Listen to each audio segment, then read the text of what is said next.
Hola, muy buenas tardes. Desde la Ciudad de México, transmitiendo para toda América Latina y Europa. COESFO les da la más cordial bienvenida a su séptima conferencia internacional dictada por un gran estudioso del comportamiento, el maestro Vicente Luis Planas Jimeno. Él estará con nosotros dando la charla el día de hoy.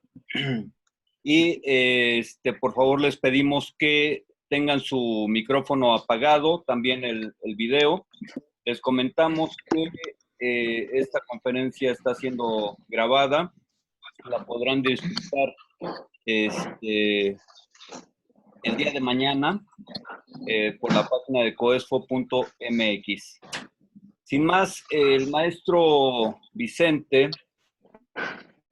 es instructor de tiro policial de la primera promoción de instructores de tiro, especialista en investigación y reconstrucción de accidentes de tráfico, especialista en ciencias policiales por la Universidad de Valencia.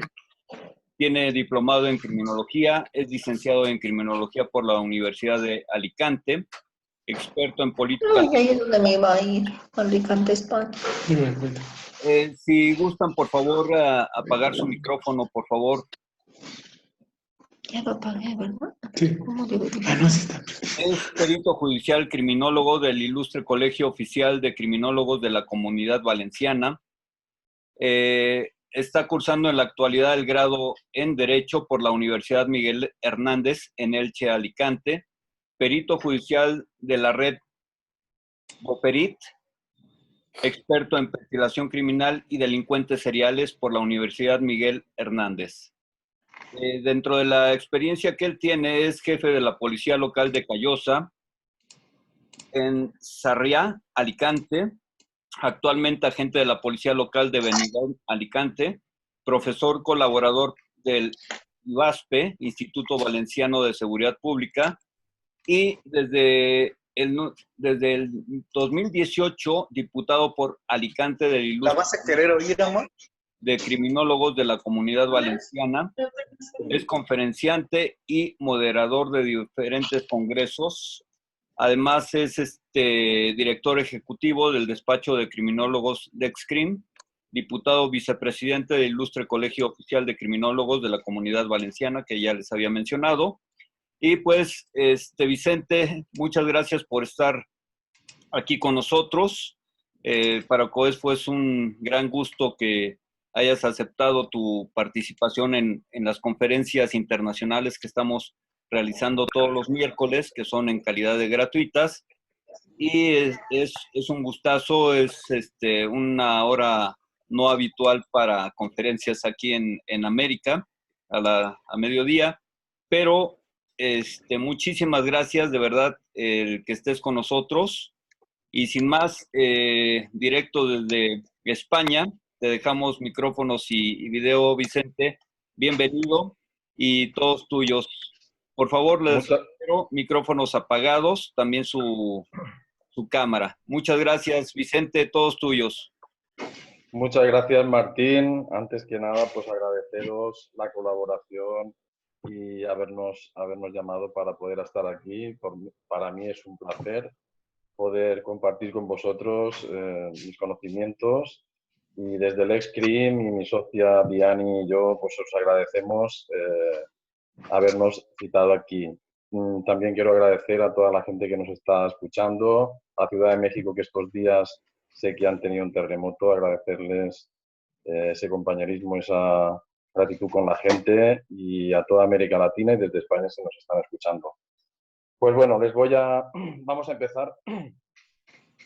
Voy a hablarlos básicamente de lo que es la reconstrucción y la autopsia psicológica, los métodos de reconstrucción y autopsia psicológica que se utilizan en España, o que tenemos, los métodos que tenemos en España para utilizar lo que es la reconstrucción en la escena de los hechos. Y básicamente, a ver si da esto para pasar. Ahí está. Bueno, tenemos que tener tres conceptos básicos para saber lo que es la reconstrucción a nivel de España. A nivel de España, y podemos utilizar, como vosotros sabéis, en cualquier reconstrucción en otros países, bien sea a nivel policial o a nivel de periciales o de parte. Tenemos que tener tres conceptos básicos que es, vamos a hablar en esta conferencia, voy a hablaros de lo que es la inspección ocular técnico-policial, que es la que realizan las fuerzas y cuerpos de seguridad, en este caso las policías, y después lo que es la inspección ocular judicial, que es cuando el juez se traslada directamente a realizar lo que es la inspección ocular. Después hablaremos de lo que es la reconstrucción de los hechos, también dos partes distinguiremos, lo que es la judicial o la pericial o de parte, la reconstrucción pericial o de parte. Después entraremos, y que os digo que someramente hablaremos de lo que es la autopsia psicológica, porque claro, hablar de esto sería un curso entero, pero bien, vamos a matizar unos detalles. Entraremos en los equipos multidisciplinares y dentro de los equipos multidisciplinares sí que quiero comentar que me fijaré básicamente en lo que es el equipo de la comunicación no verbal dentro de lo que son los equipos multidisciplinares en la autopsia psicológica. Bueno, pues ya sin más voy a empezar y... Exacto, con esto.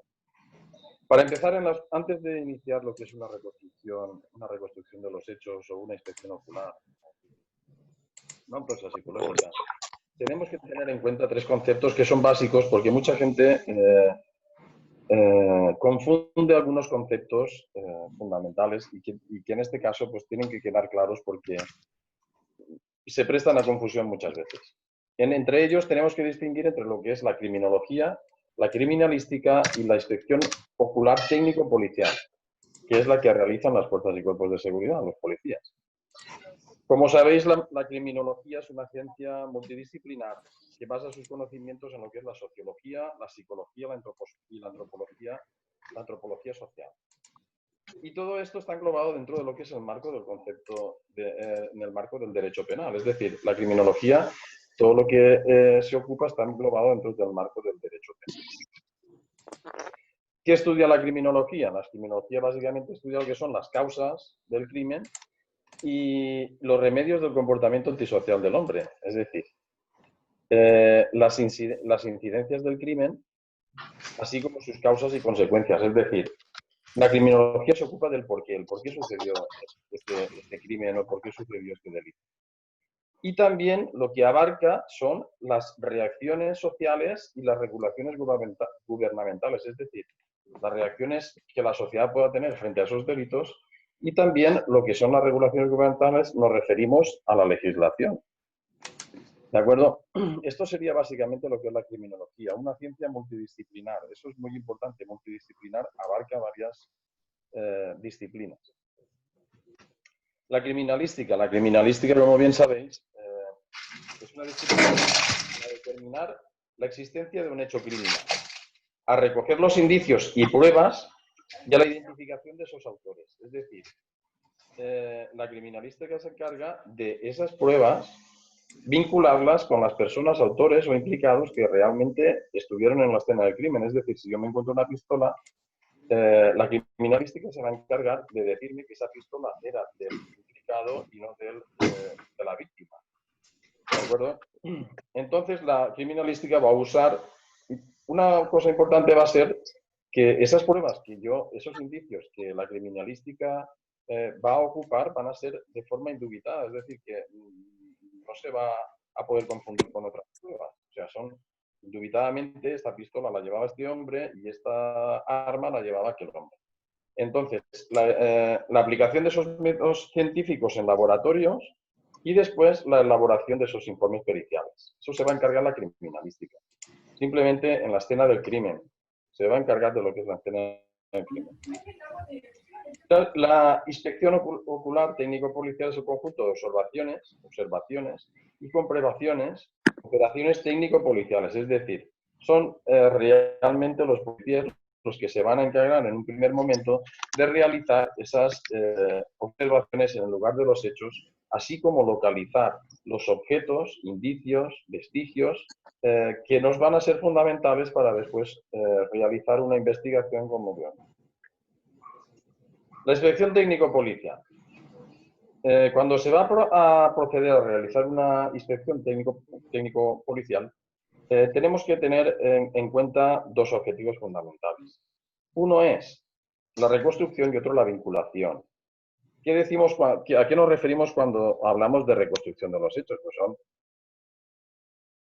los hechos que allí se han acaecido y que vendrán de la mano de una interpretación objetiva de los distintos elementos relacionados con la escena del crimen. Es decir, yo voy a tener una reconstrucción de la escena del crimen, cuando voy a la inspección ocular, tendré que recoger todos los elementos y pruebas, saber qué escena ha sido la escena del crimen. O sea, tendré que localizar la escena del crimen, saber cuál ha sido la escena del crimen y después vincular a esas personas y objetos con lo ocurrido. Es decir, cada escena del crimen, como antes habéis visto en el título, nos va a contar una historia. Cada escena del crimen tiene una historia. Nosotros tenemos que intentar descubrir esa historia que esa escena del crimen nos va a contar con las vinculaciones de lo que allí encontremos, bien sean vestigios, pruebas, en fin.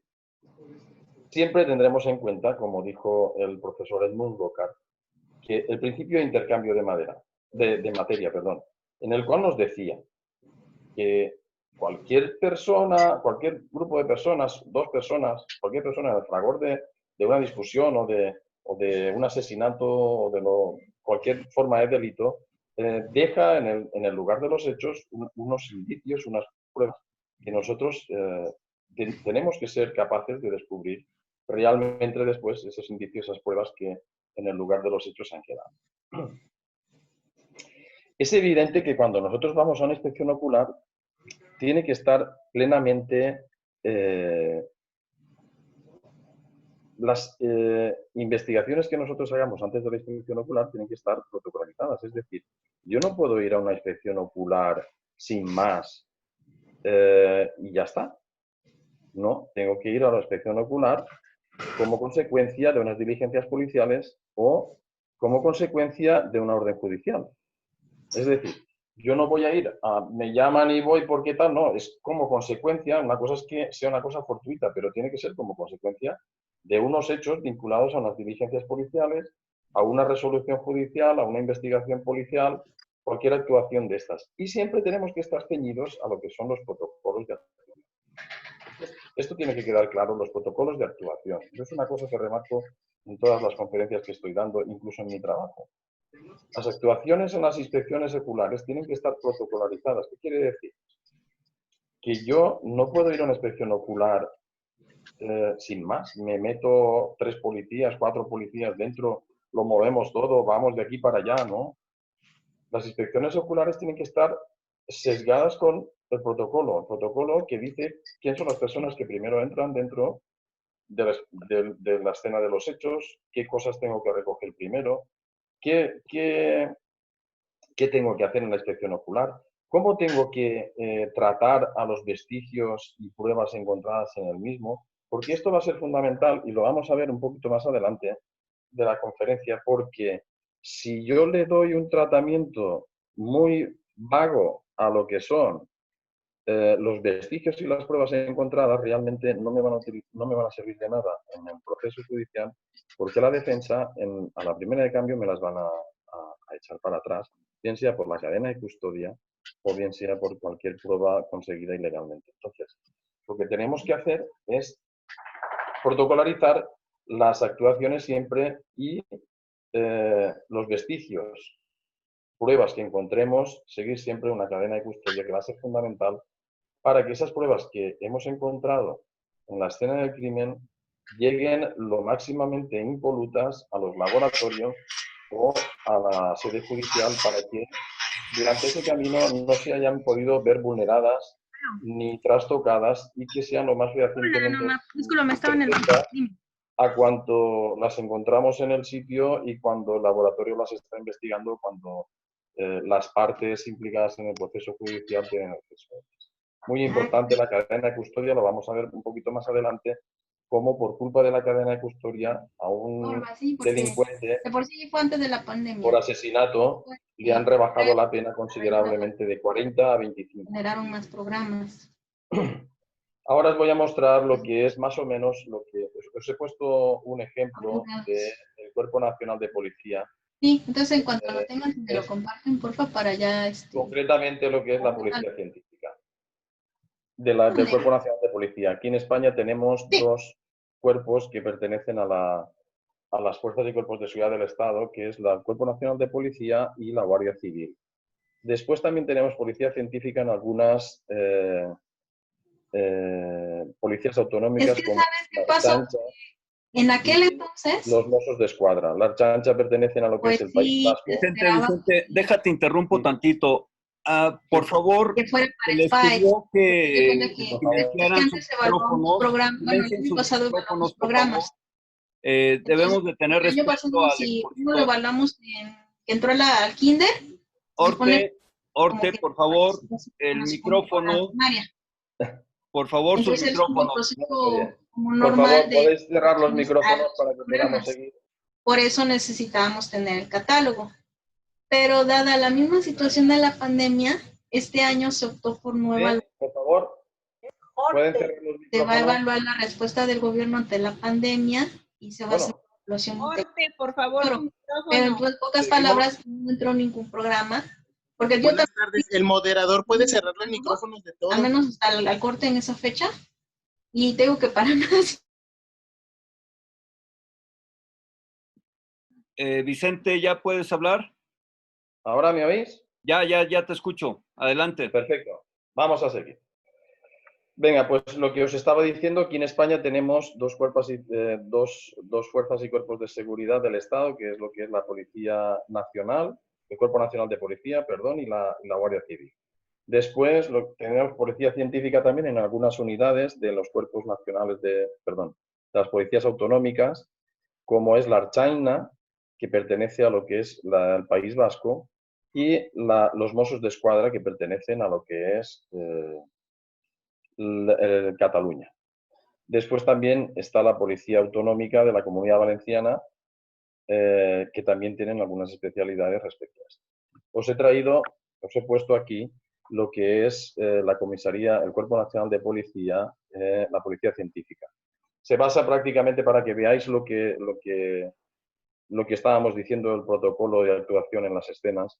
Y el Cuerpo Nacional de Policía tiene 5 unidades centrales. 5 unidades centrales que son la Unidad Central de Identificación, Unidad Central de Criminalística, Unidad Central de Análisis Científicos, Unidad Central de Investigación Científica y Técnica y la Unidad Central de Coordinación.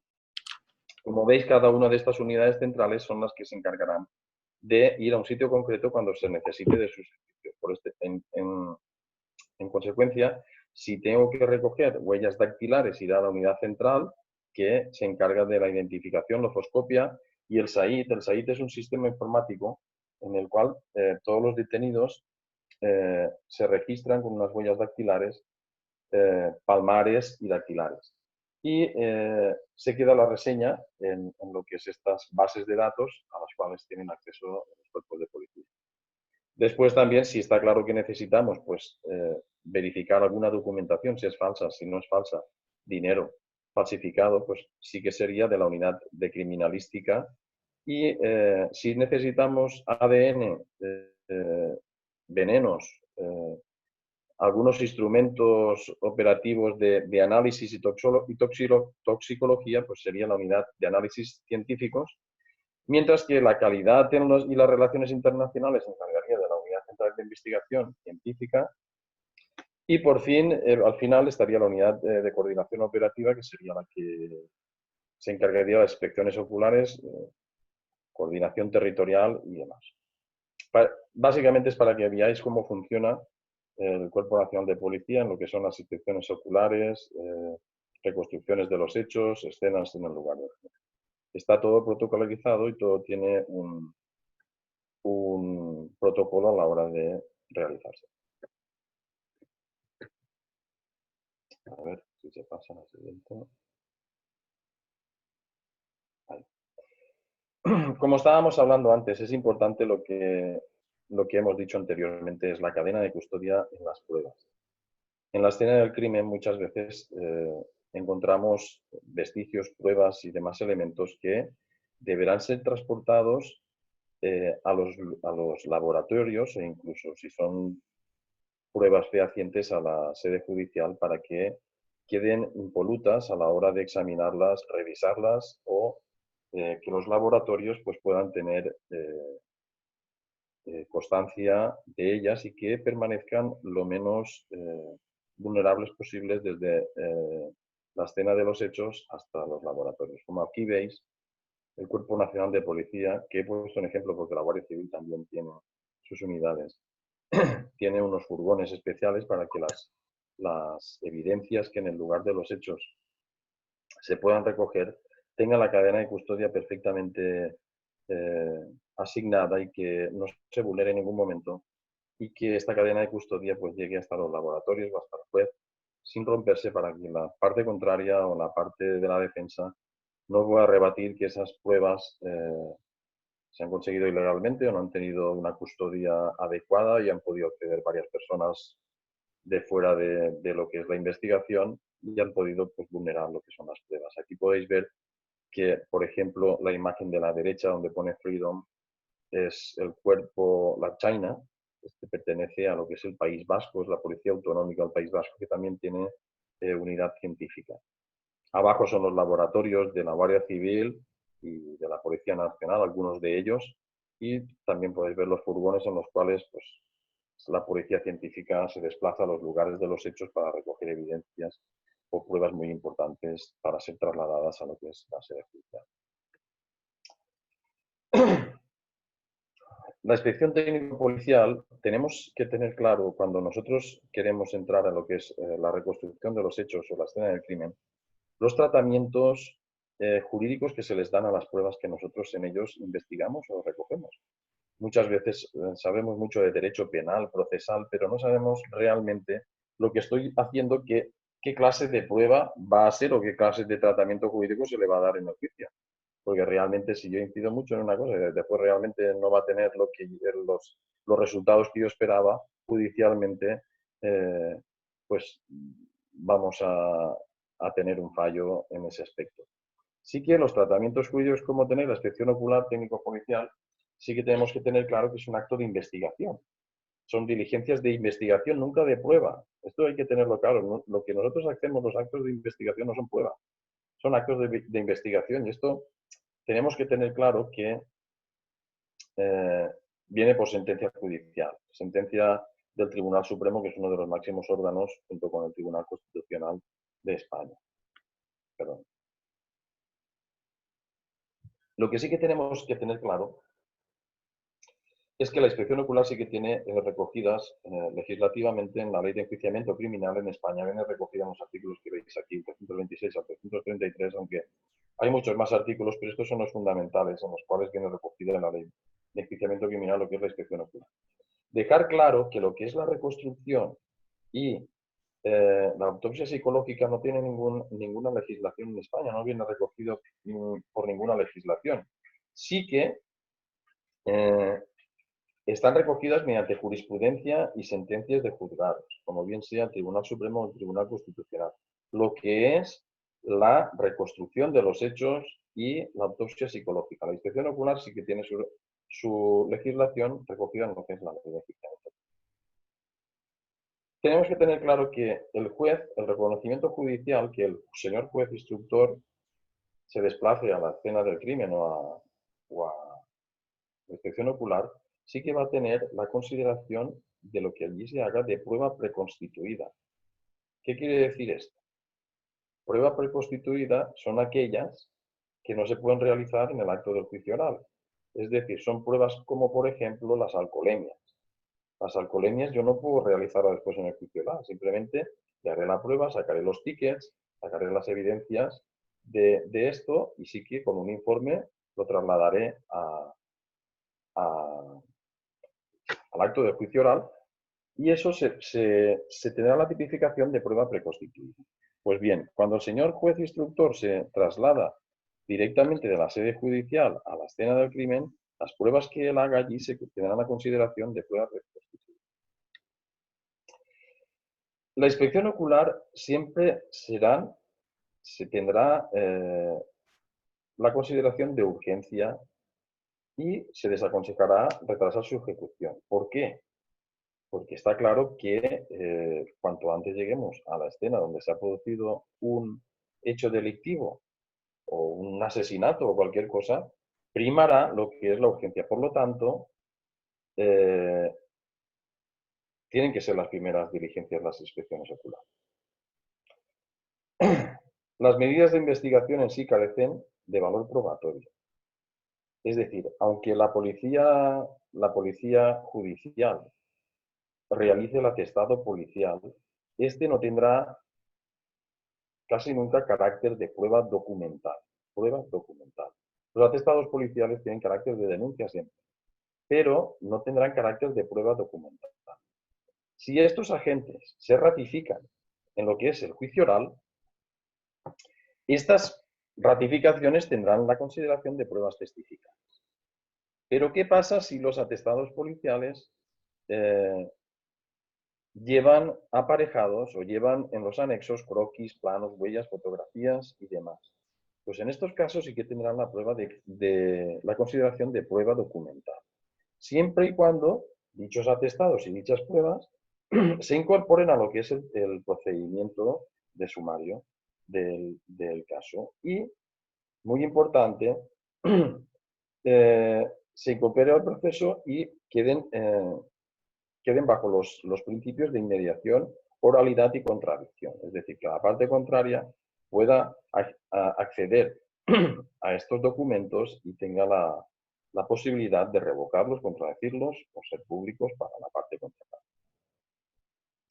Esto es importante, el principio de inmediación, oralidad y contradicción, porque viene por sentencia del Tribunal Constitucional, que es el máximo órgano judicial en España. También tenemos que tener claro que las pruebas, los informes, emitidos por los laboratorios oficiales, aquí en España me refiero, van a tener el carácter de prueba documental directamente. O sea, yo una prueba de ADN, para certificar un ADN, una mancha de sangre, cualquier cosa que el laboratorio emita un informe, tendrá la consideración de prueba documental. La inspección ocular judicial. Entendemos por judicial cuando el juez abandona lo que es la sede judicial y se desplaza junto con el secretario que va a dar fe de ello, de lo que allí acontezca, va a ser la prueba judicial, la inspección ocular judicial. Es decir, es el acto de investigación o prueba mediante el cual el juez deja la sede judicial, se desplaza junto con el secretario judicial y las partes para tener una percepción inmediata de lo que es la actividad que se desarrolla bien en la inspección ocular, la reconstrucción de los hechos, y siempre va a ser fuera de la sede judicial. La finalidad, ¿cuál va a ser? La finalidad pues va a ser encontrar estos elementos, vestigios o objetos relacionados con el delito, que pudieran ser analizados y puestos a disposición judicial. Es decir, igual que los policías, pues el juez dice, pues quiero ir a ver la escena del crimen, o quiero ir tal, o quiero acompañar a la policía judicial a realizar pues el levantamiento del cadáver o lo que sea, y las pruebas que allí se encuentren, pues serán, se levantará una acta judicial que dará fe de ello el secretario judicial y se trasladará a la sede judicial.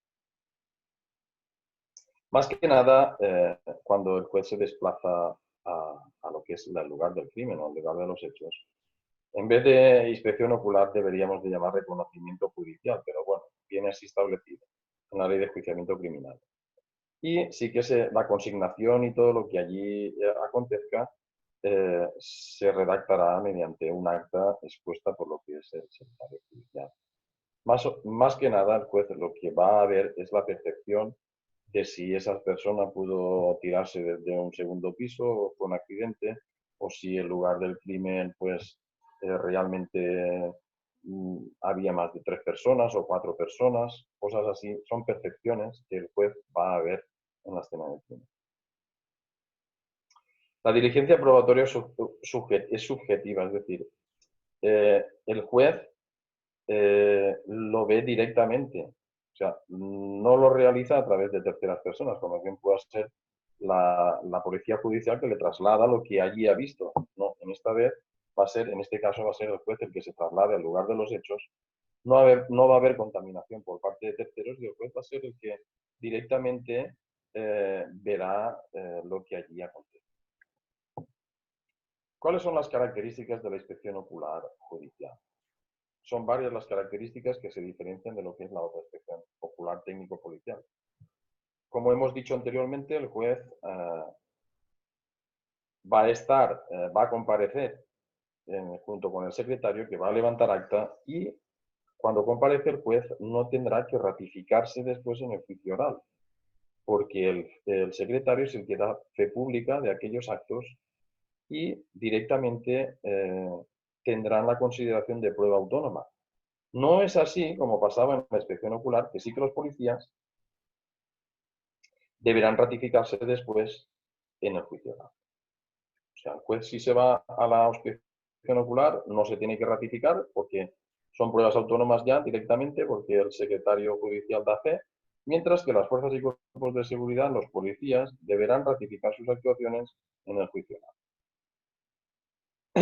Como normalmente el juez inspector instructor, normalmente no siempre, el juez instructor no va a ser el mismo que después formará la sala del dictamen y sentencia, no va a ser el mismo que haga el juicio, sí que tenemos que tener una cuestión clara. Que la documentación que nosotros aportemos como policía, peritos o como cualquier fuerza y cuerpo de seguridad que estemos en la escena del crimen, tiene que detallarse con sumamente escrupulosidad. Es decir, primero va a ser un juez que instruya, después va a ser otro juez diferente que juzgue, y nosotros tenemos que aportar todas las pruebas posibles, detalladas escrupulosamente, porque lo más seguro van a ser jueces que no han estado en la escena del crimen y tenemos que representar todo aquello. Entonces nosotros tendremos que, cuanta más documentación detallada tengamos de los hechos, mayor va a ser la apreciación que ellos puedan tener. Se trata de una prueba auténtica, es decir, la inspección ocular judicial, una prueba auténtica de naturaleza distinta a las otras que se hacen de normal, porque claro, en ello se consignan percepciones sensoriales relevantes, es decir, el juez va a estar en el lugar de los hechos y la evaluación de las pruebas van a ser autónomas por sí. Es decir, las pruebas que el juez esté allí directamente pasan a ser pruebas autónomas por sí en el procedimiento. Como hemos dicho anteriormente, la diligencia de inspección ocular será una diligencia preferente, prácticamente con prioridad por lo que hemos comentado anteriormente. No se puede dirimir la llegada a la escena del crimen porque pueden desaparecer pruebas, se pueden trastocar cosas, pueden vulnerarse pruebas, y lo que nos ocupa en esto es que rápidamente se llegue al lugar de los hechos y se pueda plasmar todo en lo que es un atestado policial, unas diligencias, una inspección técnica, lo que sea. Nunca se suspenderá su ejecución. Es decir, no se puede suspender lo que es la inspección ocular. Si llegara a suspenderse es porque el implicado o culpable hay que darle auxilio porque necesita atención médica o cualquier otra cosa agravada, pero nunca se procederá a la suspensión o ejecución de lo que es la inspección ocular judicial. Como hemos dicho anteriormente, debe practicarse en los momentos más cercanos a la comisión de los hechos, para que, lo que habíamos comentado anteriormente, las pruebas no desaparezcan, se puede vulnerar el procedimiento. Es una prueba personalísima que realiza el juez y no puede delegarla. Cuando el juez se traslada a la inspección ocular, no la puede delegar en ningún otro. ¿Qué pasa si por circunstancias X el juez no puede trasladarse y lo hace otra persona? Pues ya no tendría lo de la consideración de prueba personalísima per se, sino que tendría la consideración de inspección judicial como prueba testifical. Es decir, no tendría la misma consideración que la de parecer presente.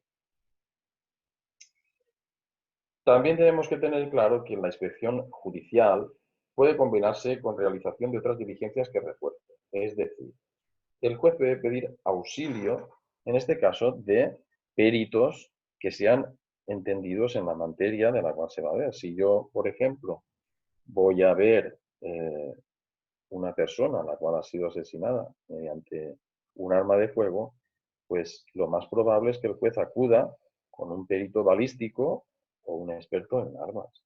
Puede pedir el auxilio de los peritos judiciales que vayan con él a la escena del crimen, porque muchas veces los jueces solo son abogados y no tienen muchas veces pues estudios o conocimiento de criminalística, criminología, balística, ADN, no pueden tener conocimiento de todo, si se puede pedir el auxilio pericial.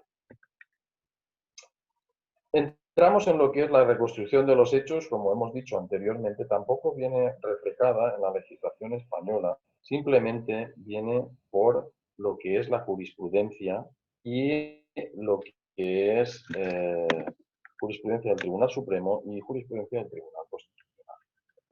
Es decir, no tenemos una legislación concreta de lo que es la reconstrucción ocular. La reconstrucción de los hechos. En la ley de enjuiciamiento criminal no viene. La reconstrucción de los hechos, ¿qué consiste la reconstrucción de los hechos? La reconstrucción de los hechos es representar in situ los hechos que han dado lugar al litigio, es decir, al litigio que nos lleva a un delito o cualquier hecho delictivo, en función siempre de las declaraciones del imputado. La reconstrucción se va a hacer siempre con las manifestaciones que ha expresado el imputado, nunca inventando cosas diferentes ni haciendo cosas de las que no ha dicho el imputado. Eso es fundamental. Y se van a preservar las condiciones de tiempo y lugar que sean las más parecidas al día que ocurrieron los hechos. Es decir, si era un miércoles, voy a ir un miércoles. Si eran las 6 de la tarde, voy a hacer la reconstrucción a las 6 de la tarde. Si estaba nuboso, pues procuraré que un miércoles nuboso se haga. O preservar siempre las máximas condiciones que ese día del delito ocurrieron. ¿De acuerdo? La presencia del imputado y de su abogado va a ser siempre fundamental. No se realizará la reconstrucción de los hechos sin la presencia del imputado y del abogado. ¿Por qué? Pues porque el abogado es el que va a velar por los derechos de la persona en la cual se va a hacer la reconstrucción de los hechos. Y no se puede hacer una reconstrucción de los hechos si no está el imputado, está claro.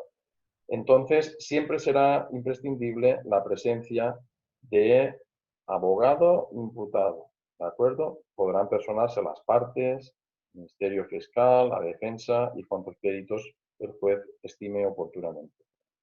Os he puesto unas imágenes aquí, esto es un caso mediático de España de hace mucho tiempo. Esto sucedió, este señor es el caso Diana Kerr. Este señor es José Enrique Abuingay, también llamado el Chicle. Este señor, en la noche del 21 al 22 de agosto del 2016, mató a una joven, a Diana Kerr. Diana Kerr tenía unos 18 años y en la noche intentó sobrepasarse con ella, la mató, la metió en lo que es un maletero del coche después de, como veis aquí en la escena de reconstrucción de los hechos, robó gasolina y hizo desaparecer el cuerpo en un pozo. Y el día de la reconstrucción de los hechos, pues calcularon lo que es el peso del cuerpo y estuvieron haciendo la reconstrucción de los hechos a ver si realmente concordaba con las manifestaciones que el señor había dicho. Esto sucedió en 2016. El 2017, en octubre del 31 de diciembre de 2017, se encuentra un teléfono que el señor hizo desaparecer, echándolo al mar. Y justamente en las proximidades de la ría donde esto sucedió, un marisqueador encuentra el teléfono justamente de la víctima y se pudieron hacer unas investigaciones. No se pudo dar con él hasta que el 25 de diciembre del 2017 una joven presentó una denuncia que concordaban con las características de este señor. Y a raíz de esa denuncia, porque este señor volvió a actuar queriendo otra vez abusar de una chica y le salió mal en este caso. Gritó la chica, salieron los vecinos y este tuvo que huir. Se le detiene, confiesa los hechos y se procede a hacer la reconstrucción con tan mala suerte que no le cuadra la reconstrucción y siendo condenado, una de las primeras condenas que cae en España sobre prisión permanente revisable. En España se aprobó hace unos años la prisión permanente revisable y este señor es de las primeras condenas que le cae la prisión permanente revisable. Y aquí, como veis, es el día de la reconstrucción de los hechos en el caso Diana Quer, muy mediático en España. La reconstrucción de los hechos se acordará única. ¿Cómo se acordará la reconstrucción de los hechos? Tienen que concurrir unas circunstancias en el proceso y estas son las siguientes. Es decir, se trata de una diligencia o una prueba de carácter excepcional. O sea, no en todos los delitos podemos hacer una reconstrucción de los hechos. ¿Y cuándo se hará? La reconstrucción de los hechos se hará siempre cuando haya dudas de la participación del imputado en los hechos que se quieren investigar. Es decir, cuando haya dudas sobre la participación del imputado, si ha estado o no realmente en el crimen. Es una actividad necesaria. No es una actividad necesaria en todos los procedimientos, ya que realizar una prueba, como veis en la imagen de abajo, imaginaros la de gente que puede estar presente en una reconstrucción de los hechos. Esto es el caso Bretón, otro caso mediático en España, como veis, el de la camiseta blanca y pantalón negro es José Bretón. Mató a sus hijos Ruth y José de 6 y 2 años. Como veis, el que está al lado es el juez que está haciendo las indicaciones en la reconstrucción de los hechos. ¿Cuál es la finalidad de la misma?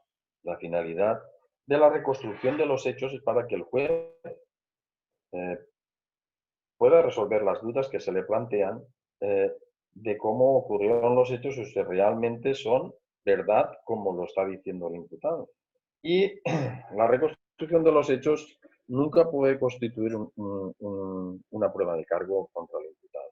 Es decir, más bien se considerará un complemento probatorio de si realmente eso sucedió así o no sucedió así. Aquí os traigo el caso Bretón. El caso Bretón fue mediático también en España. Esto ocurrió en el 2011. Este señor era un activo militar condecorado en la Guerra de los Balcanes. Y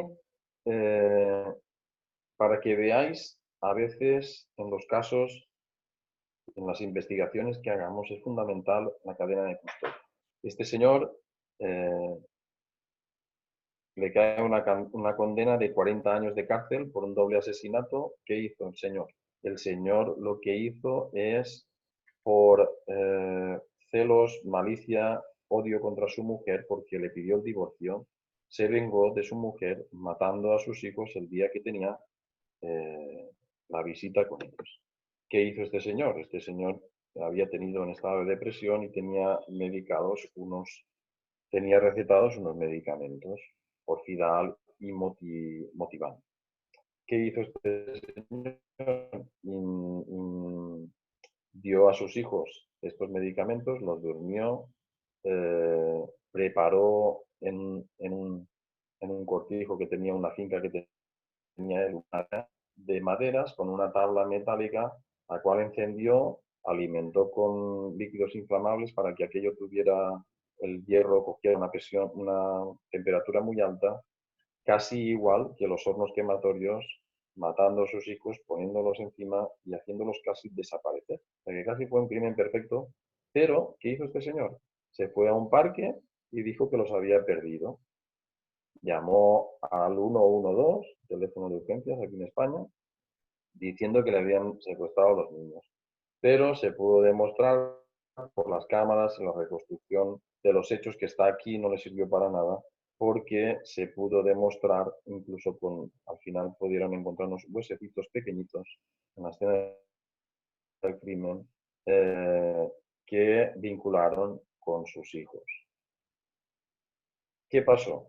Se le condenó a 40 años de condena, pero la defensa recurrió por la cadena de custodia. ¿Qué pasó? Una de las pruebas había desaparecido. Desapareció que cuando le tomaron manifestación al jefe de la unidad de investigación, dijo que uno de los huesos, que inicialmente estaba en una de las pruebas, se había volatilizado. Es decir, debido al a la elevada temperatura que cogió, el hueso estaría pues, pulverizado. Pues por esa tontería y los recursos de la defensa y la cadena de custodia que se creyó que no se había tenido el perspicaz, no se había mantenido la cadena de custodia porque esa prueba había desaparecido, no se encontraba el porqué, le rebajaron la pena de 40 a 25 años. Este señor, por matar a sus 2 hijos, está cumpliendo una condena de 25 años. Por eso es lo que decíamos anteriormente, que la cadena de custodia muchas veces va a ser fundamental en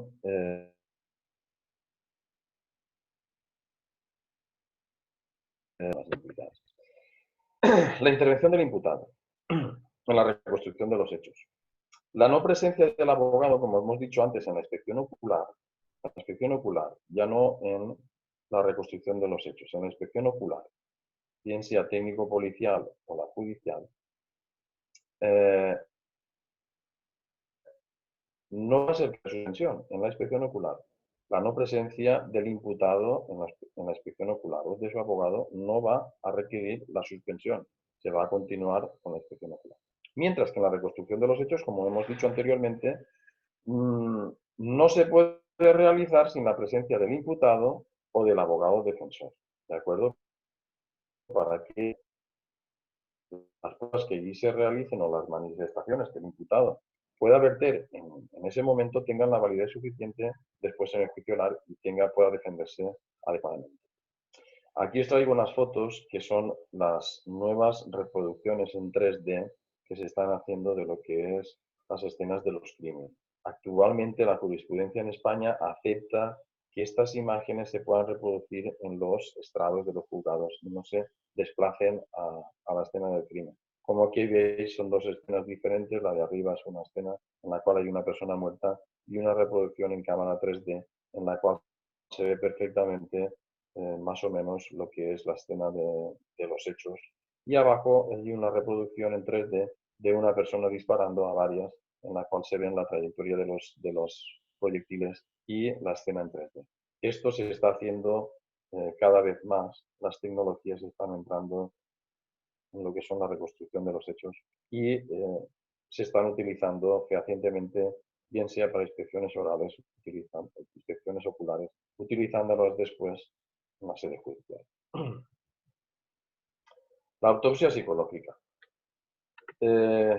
Como bien sabéis, vamos a tratar la autopsia psicológica someramente, pero sí que nos centraremos un poquito más en lo que es los equipos multidisciplinares y concretamente en lo que es la comunicación no verbal. Como bien sabéis, la autopsia psicológica es una evaluación retrospectiva mediante la cual estudiamos los distintos elementos que tenemos o evidencias que nos puedan ayudar a reconstruir lo que es los momentos anteriores en la vida de la persona fallecida, sus comportamientos o los actos que esa persona tuviera antes de fallecer. La autopsia psicológica siempre se enfoca en la persona fallecida y básicamente nos implica reconstruir un perfil de personalidad que se basa fundamentalmente en lo que son las entrevistas, la revisión de la documentación personal de esta persona o derivada de las actuaciones judiciales y policiales, y así como el examen del sitio, del lugar de los hechos. Es decir, vamos a estudiar para poder hacer un perfil de la persona adecuadamente, entrevistas con personas allegadas, familiares, personas del trabajo, ahora lo veremos detalladamente después, y documentación personal que la persona tenía, actuaciones judiciales y la escena del crimen. Sí que os he marcado en rojo esto porque es fundamental que la persona o las personas que realicen o que integren estos equipos multidisciplinares tendrán que tener conocimientos en criminalística o criminología porque básicamente muchas veces tenemos que analizar si esa persona realmente ha sido suicidada por medio de un suicidio, si ha sido un acto accidental o si ha sido un homicidio. Entonces, todas las personas que estén englobadas en el equipo multidisciplinar de la autopsia psicológica tendrán que tener conocimientos criminalísticos o de criminología, indudable. Las autopsias psicológicas, ¿cuándo se aplicarán? Se aplican siempre en muertes dudosas. Es decir, muertes que tengan más de una explicación. Bien sea cuando la persona, yo presuma que puede ser una muerte natural, una muerte accidental, o sea un suicidio o pueda ser un homicidio. Cuando todas estas cosas concluyan en que puede ser de todas estas maneras, es cuando podemos aplicar una autopsia psicológica para ver si podemos dar un poco de luz en lo que es el incidente y poder encontrar líneas de investigación. La autopsia psicológica se nutre básicamente de dos fuentes de información. Una son los documentos vinculados a la investigación judicial o judicial y la otra las costumbres o las relaciones que dicha persona tenía. Documentos nos referimos a documentos de la investigación, es decir, el sumario los informes policiales que la policía judicial ha realizado al objeto de evaluarlos y ver la información de las personas cercanas, amigos, compañeros de estudios, parejas sentimentales, etc. Y cuando decimos costumbres, pues son las relaciones que esta persona pudiera tener pues, con las drogas, el alcohol, si tenía estrés, si el círculo de amigos del trabajo era agobiante, pues todas estas cosas son las que se tienen que evaluar a la hora de hacer una autopsia psicológica. En la autopsia psicológica deberemos tener en cuenta unos conceptos fundamentales que muchas veces confundimos. Muchas veces no se hablan en estas cosas a la hora de estudiar derecho penal o no hablamos de ellas habitualmente, pero son conceptos que tienen que estar claros. Por ejemplo, no debemos de confundir evidencias con pruebas o análisis psicosocial o escena del crimen. Las evidencias, ¿qué son las evidencias? Las evidencias son aquellas, ya no decir pruebas, sino aquellas categorías que nos dan certeza clara de que aquello es verdad. Es decir, esa evidencia que yo tengo es absoluta y no admite dudas. ¿De acuerdo? Son pruebas determinantes en el proceso. Por ejemplo, un guante lleno de sangre. Eso sería una evidencia. ¿De acuerdo? ¿Y qué son las pruebas físicas? Las pruebas físicas es todo motivo por razón aportado al proceso por los medios o procedimientos aceptados en la ley para llevar al convencimiento de la certeza sobre un hecho. ¿De acuerdo? Es la materia prima con la que deben trabajar las partes del tribunal para establecer unas cuestiones fácticas del conflicto. Es decir, que estas pruebas se puedan volver después como pruebas de cargo en el juicio oral. El análisis psicosocial se refiere a la conducta o la inserción en la sociedad. Es decir, son aquellas partes del procedimiento en el cual los peritos, basándose en su experiencia o en su función objetiva e imparcial, van a elaborar los informes o dictámenes periciales que en esos casos nos van a llevar a ver realmente si eso que sucedió allí pudo ser verdad o no, o si pudo ser o no pudo ser. ¿De acuerdo? Perdón. Y lo que es la escena del crimen, tenemos claro que es el lugar donde actuaron un criminal, donde se reproducieron los hechos. Al fin y al cabo es de vital importancia para su análisis en todos los aspectos, porque la escena del crimen nos va a contar la historia que allí se produjo. Se caracteriza fundamentalmente porque en ella vamos a encontrar rastros, indicios, pruebas y con ellas vamos a identificar a quienes actuaron en el lugar de los hechos. ¿De acuerdo? Importante. Equipos multidisciplinares. Como hemos dicho antes, cada escena del crimen tiene una historia que contar. Esta frase es de Paz Velasco, la criminóloga muy importante en España, de la cual muchos conocemos por el libro Criminalmente. Es decir, tenemos que intentar descubrir qué historia pasó en esa escena del crimen. Y es decir, cuando nosotros vamos a intervenir en una escena del crimen, tenemos que saber a qué clase de crimen vamos, a qué escena vamos, y tenemos que tener claro en la autopsia psicológica qué es a lo que vamos.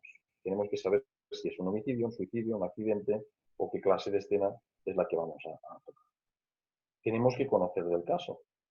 Eso requiere pues, tener información del historial de la víctima, bien sea psicológico, médico, psiquiátrico, todo. Tenemos que tener información total del caso, no se nos puede escapar nada porque podemos después tener hipótesis que no sean realmente por las que se desarrolló ese cauce en la escena del crimen. Y fundamentalmente no tenemos que hacer las hipótesis en el lugar de los hechos. No podemos ir a un lugar de los hechos y decir, no, aquí ha pasado esto y esto, porque veamos una persona colgando con una cuerda. Tenemos que analizar siempre todo después, cuando ya tenemos toda la información, el equipo disciplinar se ha reunido y lanzo una hipótesis con todos los datos que tengo. No puedo ir a la escena del crimen y decir, bueno, aquí esto ha sido un asesinato, esto ha sido una violencia de género, un feminicidio o cualquier cosa. No, no, las hipótesis se hacen una vez nosotros tengamos toda la información pertinente y nos hemos trasladado a cualquier despacho, cualquier estudio y mediante el equipo disciplinar evaluado todas esas informaciones y es entonces cuando se lanzan las hipótesis para poder ver si realmente o no son factibles. En este caso os traigo el caso Madeleine en Colombia, en el cual pudimos intervenir, bueno, no intervenimos al final porque tuvimos que abandonar el caso, el equipo del ex-CRIM, mediante el auxilio de la Fiscalía de Colombia. Como bien sabéis, el caso Madeleine en Colombia fue el asesinato de una niña en el diciembre de 2019. Apareció muerta en la Universidad Tuniatlántico. Yo os voy a matizar unas cosas porque el caso está todavía abierto y no me voy a pronunciar. Simplemente voy a lanzar lo que yo pude observar. Esta niña aparece muerta, como veis aquí en la parte de abajo, en la foto de abajo, es la escena de los hechos, y aparece muerta en posición tendida, como si estuviera durmiendo, en un golpe en la cabeza y al lado una barra de hierro a pocos escasos metros de la cabeza de la mujer. Decían que se había suicidado, que se había lanzado de un segundo piso. No tenía ningún hueso roto, solo tenía golpe en la cabeza. Como veis, en la parte superior de arriba aparece una pintada con una espiral doble, con 100 puntos de sangre de la misma Maddie. Las espirales dobles significan el contacto entre la vida y la muerte. Es decir, es una unión que yo puedo hacer entre la vida y la muerte. Esta espiral tiene 100 puntos, ni uno más ni uno menos. Y como podéis observar, las letras están perfectamente hechas. Esto lo hizo un amigo de la víctima que dijo que era amigo de ella y que estuvo mojando con el dedo la sangre de la víctima y poniendo en la pared, ahí, con la sangre de la víctima, Maddie, te amo. Como podéis ver, los que sean expertos en grafología, las letras están perfectas. Las letras me refiero, la rectitud con que se ha hecho las letras, el dibujo con que se ha hecho. Yo soy amigo íntimo tuyo, estás muerta a mi lado y estoy mojando la sangre pintando. Bueno, para que os hagáis una idea. Después también,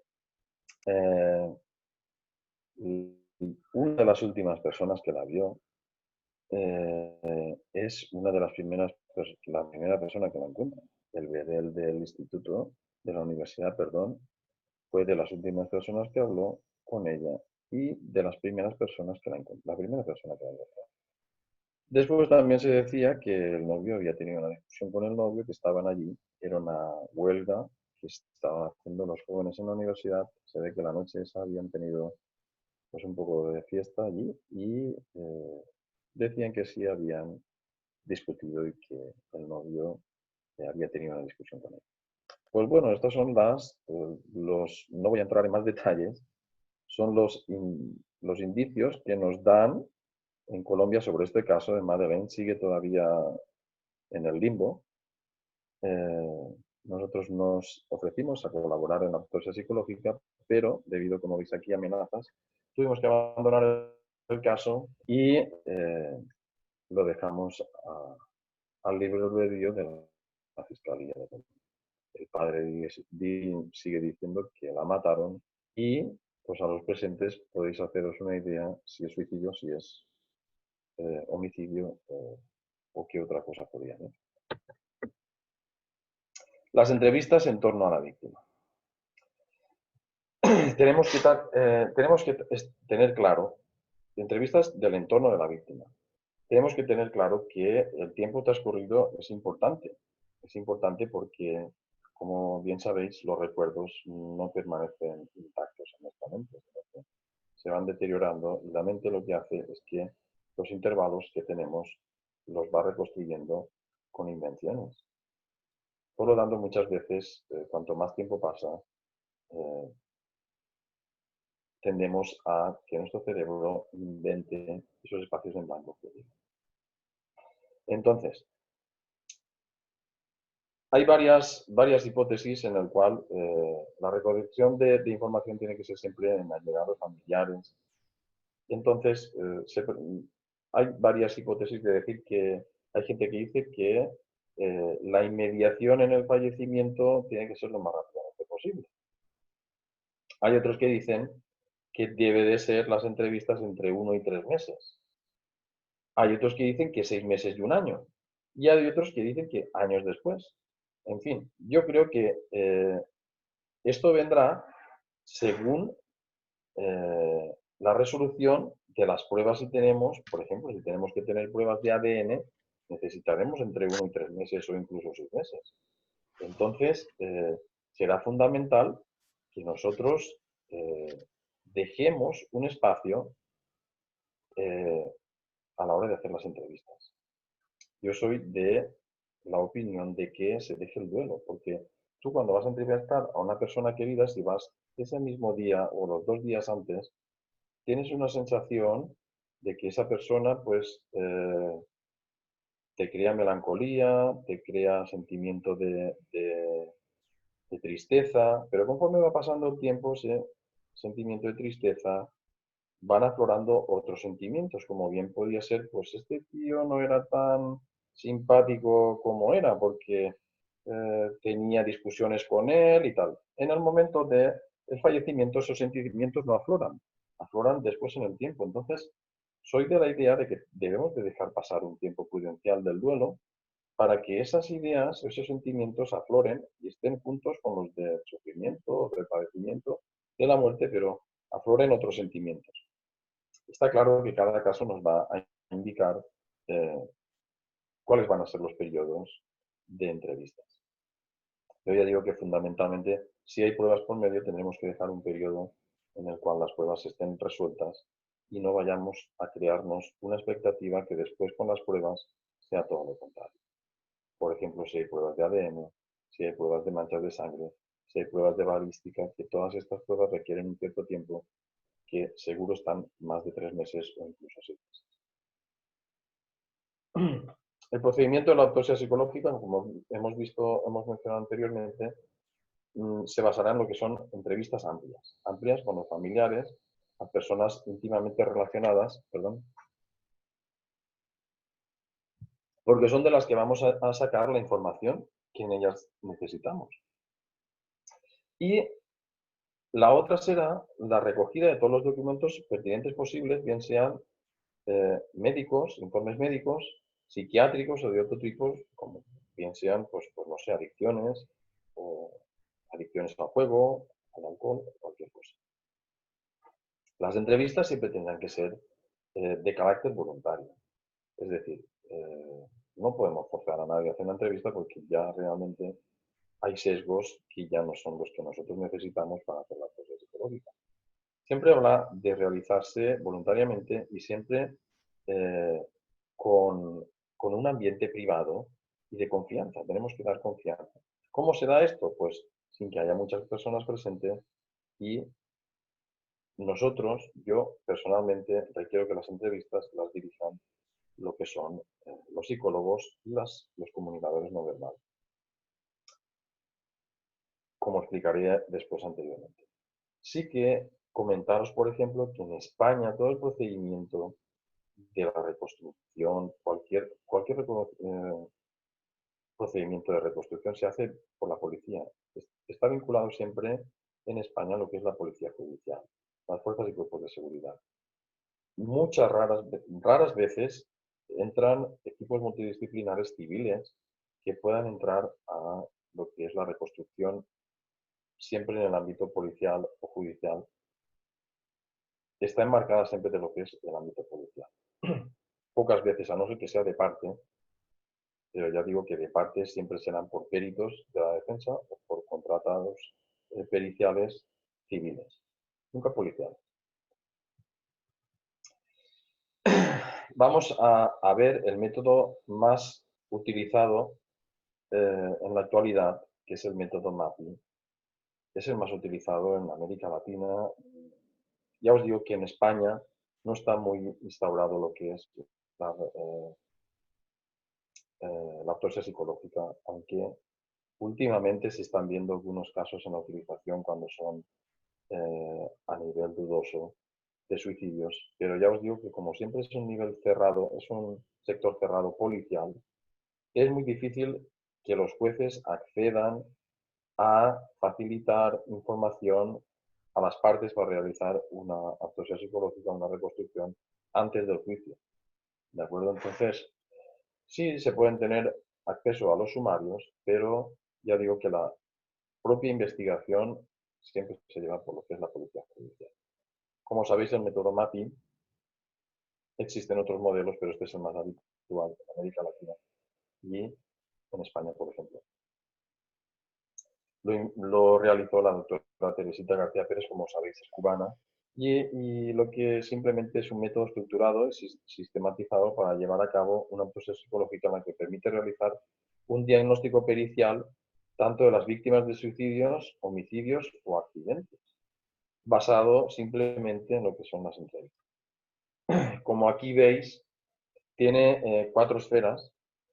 El método MAPI, hay una esfera interpersonal, una emocional, una psicosocial y una mental. La esfera interpersonal se va a basar en lo que son las relaciones del fallecido con otros familiares, parejas, matrimonios, amantes, compañeros sexuales, amigos de trabajo, como veis aquí, compañeros de estudio. Y lo que pretendemos es establecer una motivación en cada una de esas relaciones, unos patrones de interacción a nivel de intimidad que puedan ser situaciones atípicas y que nos pudieran dar a conocer que esa persona realmente pues quería suicidarse o quería quitarse la vida, ¿de acuerdo?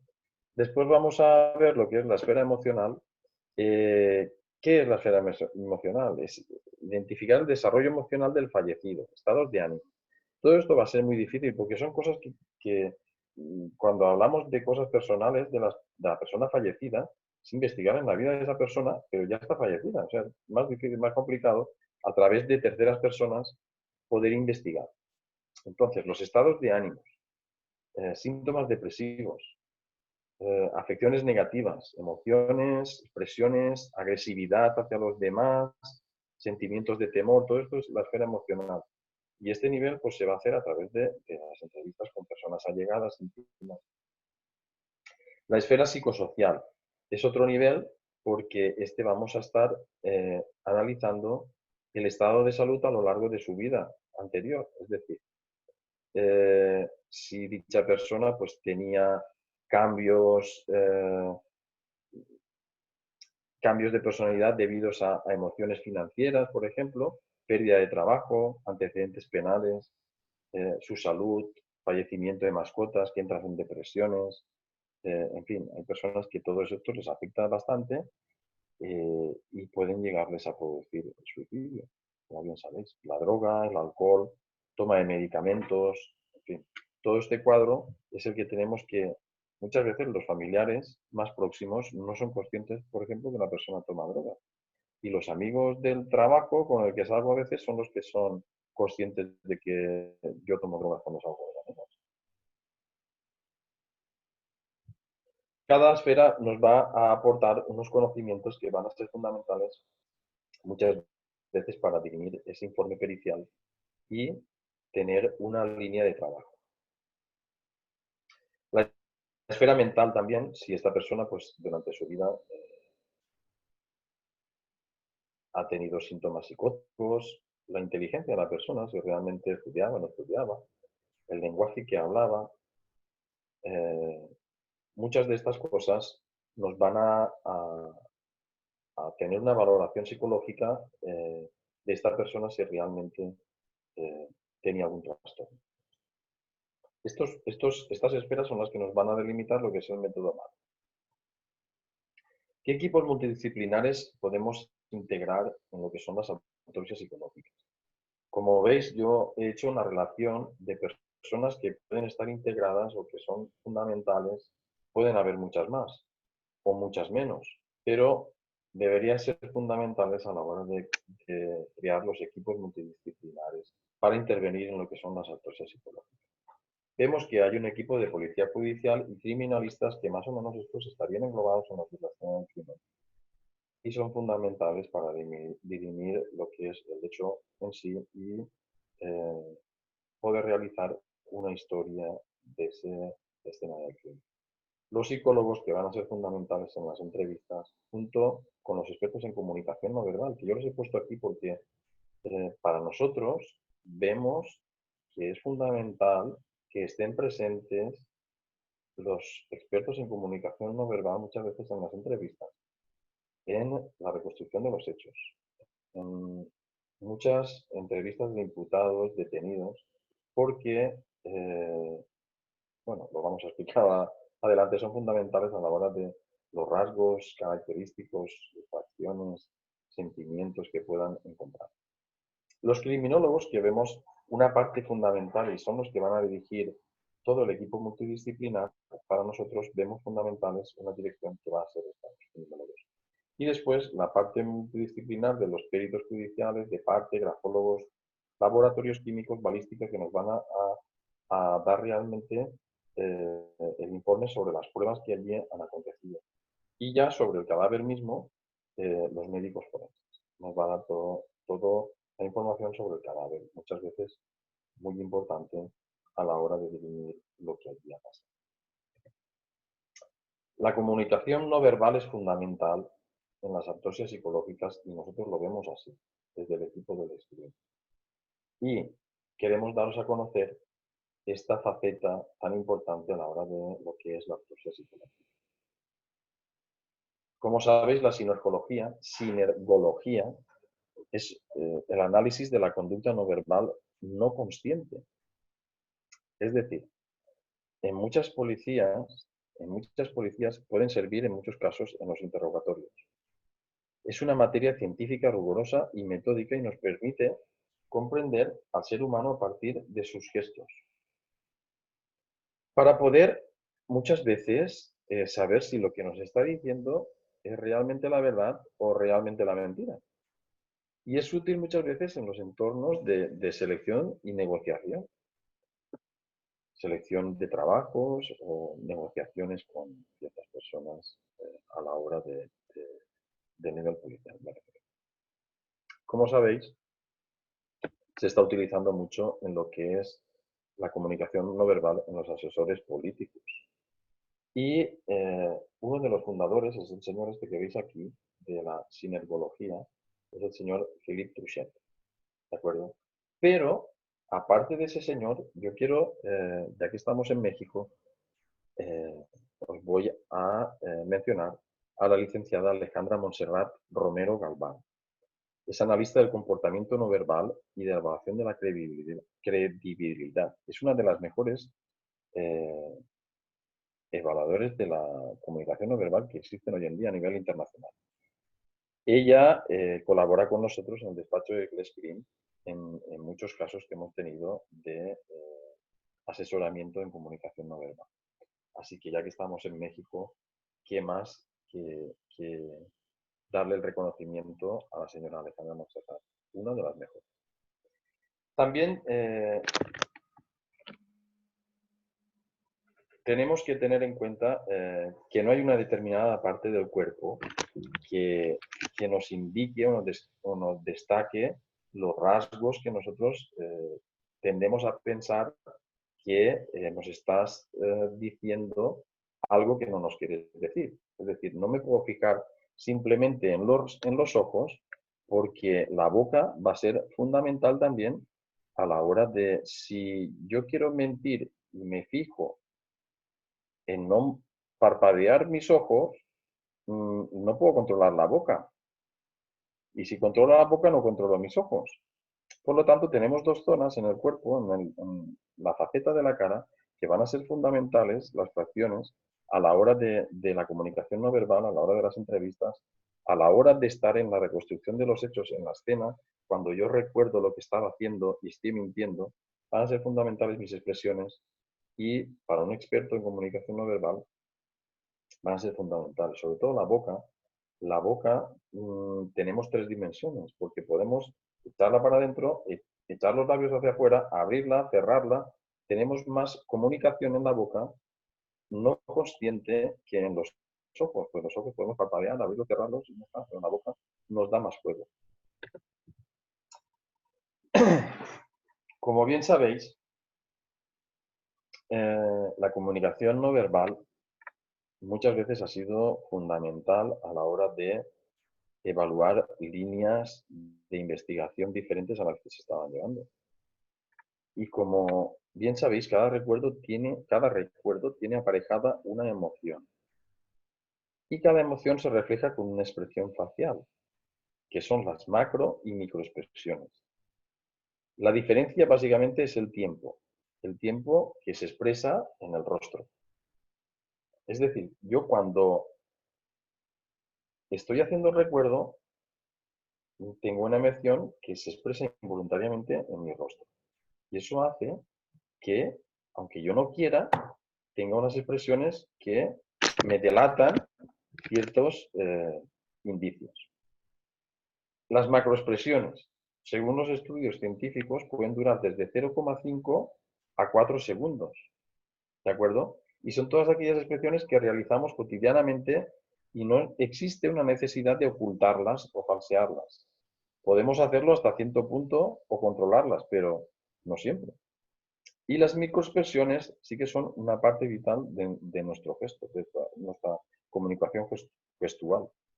Y son tan pequeñas como la duración entre 66 y 500 milisegundos. O sea, son muchas veces, si no es experto uno, son imperceptibles al ojo humano. Tienes que ser muy experto para darte cuenta de esas expresiones. Y duran tan poco porque desvelan información sincera, prácticamente imposibles de fingir. Tú no puedes cambiar una microexpresión. Y como habéis visto muchas veces en televisión, que salen casos conocidos, como veremos ahora después uno, pues esas microexpresiones nos delatan muchas veces cosas que no podemos ocultar, aunque queramos mentir. Como aquí veis, por ejemplo, los gestos, vemos, este es José Bretón, el que mató al niño, su hijo y a la niña. Como veis aquí, la expresión que tiene abajo es una expresión de felicidad, aunque la expresión que tenía en el juicio, pues como veis, esos ojos abiertos, esas cejas levantadas, indican que está intentando captar toda la información, su cerebro está en otro sitio que no es allí.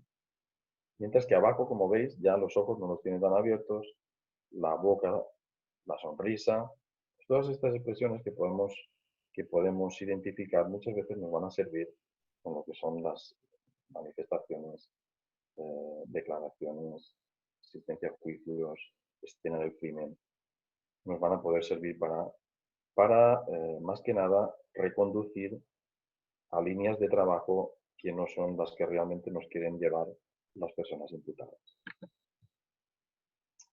El entorno. El entorno es fundamental en los gestos. Cuando más carga cognitiva hay, la persona deja de parpadear. O sea, cuando yo estoy trabajando mi cerebro en pensar, mis párpados, mis ojos dejan de parpadear porque hay una concentración. Por lo general vamos a revelar unos síntomas, pero que no son, esto no es 1 y 1, 2.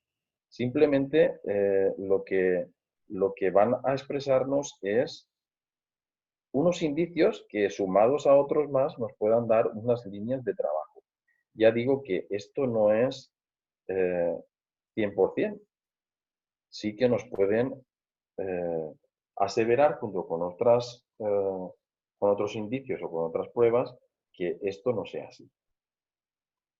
¿Qué pasa? Que cuando más rápido parpadeo, indico una serie de emociones. Los psicólogos dicen que la gente tiene tendencia a parpadear más rápido cuando está bajo estrés o recordando información o una carga emotiva.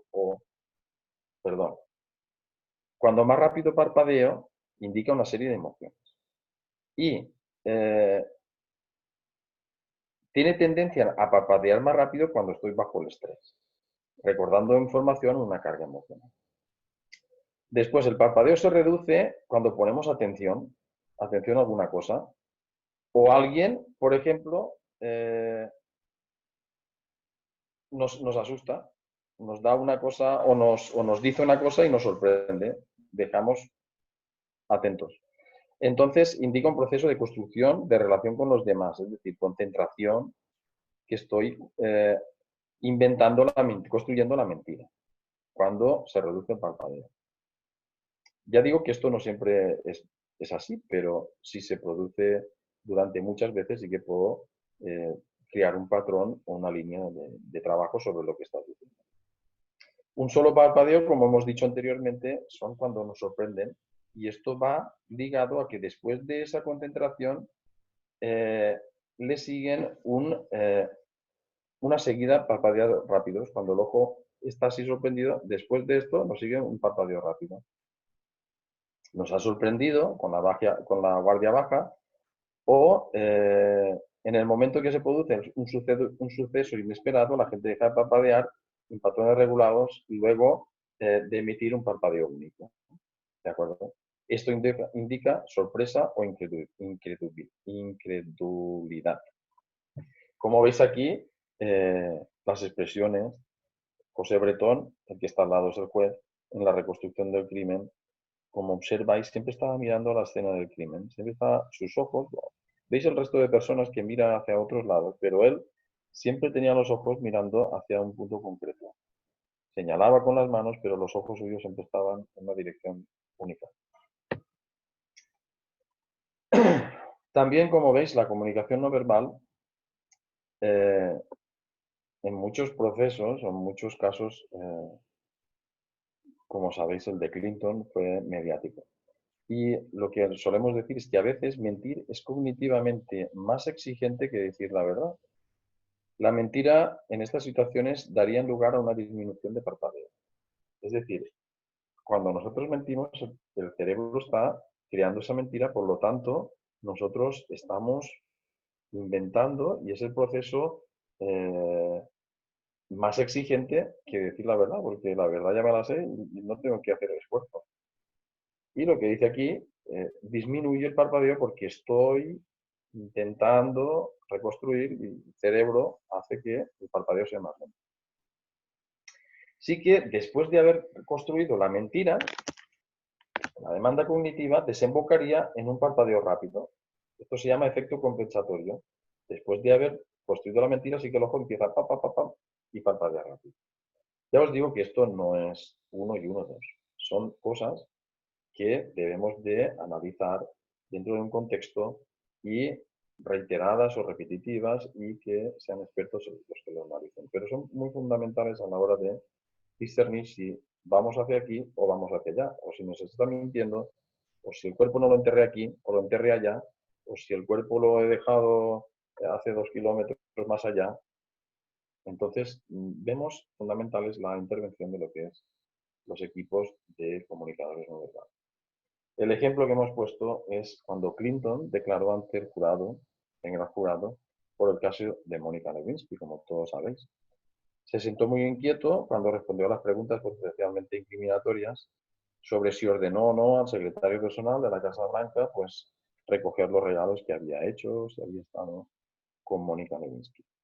Sin embargo, hizo una serie de movimientos sutiles, cambiantes, después de contestar a cada pregunta, como bien era cambiar la posición, o cuando hablaba de Mónica Lewinsky, él lo que hacía era morderse los labios, mordía los labios, después de hablar cada vez. Esto quedó plasmado, está muy estudiado, y es un caso fehaciente. Cada vez que hablaba de Mónica Lewinsky se mordía los labios, que quiere decir que añoraba esa situación que había estado antes con él. ¿En qué casos podemos aplicar la autopsia psicológica? Pues hay unos casos en los cuales vemos que se pueden aplicar, sobre todo lo que es la responsabilidad de una empresa, bien sea con casos de indemnizaciones hacia los trabajadores, responsabilidades. En estos casos podríamos aplicar lo que es una autopsia psicológica. Responsabilidades de terceros, bien sea situaciones de responsabilidad de una tercera persona en las cuales se ha producido una muerte y que podamos realizar una autopsia psicológica. En homicidios, para clarificar sus muertes dudosas, como hemos venido diciendo hasta ahora, como complementos de la investigación. Nunca la autopsia psicológica va a ser una cosa evidente que nos dé un resultado fehaciente, sino simplemente va a ser complementario para la investigación y lo que va a arrojar son luces para poder dirigir la investigación hacia unos lados u otros. En tipificaciones de delito, como por ejemplo atenuantes, agravantes, estados psicológicos de la víctima, en estos casos podremos aplicar o realizar autopsias psicológicas. O en el caso de suicidios, para dar líneas de ejecución dudosa, bien sea de suicidios dudosos, de accidentes que no puedan ser accidentes, sino muertes o homicidios, como hemos estado viendo. Y ya casi para finalizar, quedan 2 diapositivas, creo. La autopsia psicológica, quiero dejar claro que no es una solución, como hemos estado diciendo, como hemos estado viendo. Simplemente lo que nos va a dar son términos probabilísticos, ya que nadie puede conocer absolutamente la verdad de lo que allí ha sucedido, y mucho menos de la persona cuando ya está fallecida, porque reconstruir la vida de la persona cuando ya ha fallecido, sensaciones, emociones que esa persona tenía, vivencias, intimidades, pues va a ser realmente bastante complicado. Después nos encontramos en el ámbito de las pericias. Las autopsias psicológicas encuentran una falta de validación en lo que es las sedes judiciales, ya que las técnicas que muchos profesionales intentan aplicar no están teniendo en los campos judiciales el reconocimiento o el prestigio que deberían tener, y más cuando es un análisis retrospectivo de la persona fallecida. Yo os digo que, por ejemplo, en España es muy extraño. Algunas se están realizando, pero no se ven mucho. Sí que en América Latina sí que se están realizando bastantes. Y más cuando se quiere dirimir sobre las conductas de la persona que ya está fallecida. Sí que ya para finalizar toda esta ponencia, os quiero dejar claro que es muy importante lo que nos dijo Edmund Lockhart. Edmund Lockhart, como sabéis, de 1800 y pico, nos dijo que es imposible que un criminal actúe, especialmente en la tensión de lo que estábamos diciendo, de una acción criminal, sin dejar esos rastros de su presencia. Somos nosotros los que realmente debemos de ser cautos e inteligentes a la hora de poder encontrar esos indicios y poderlos llevar a cabo y descubrir esa historia que realmente se ha producido en esa escena del crimen, poder llevarla ante los tribunales. Pues bueno, esto es todo lo que había que explicar hoy. Muchas gracias por vuestra atención. Es un placer para mí poder estar aquí y realmente ha sido un placer poder comunicaros y estoy a la disposición de si alguno de vosotros quiere realizar alguna pregunta. Muchas gracias. ¿Sí, Martín?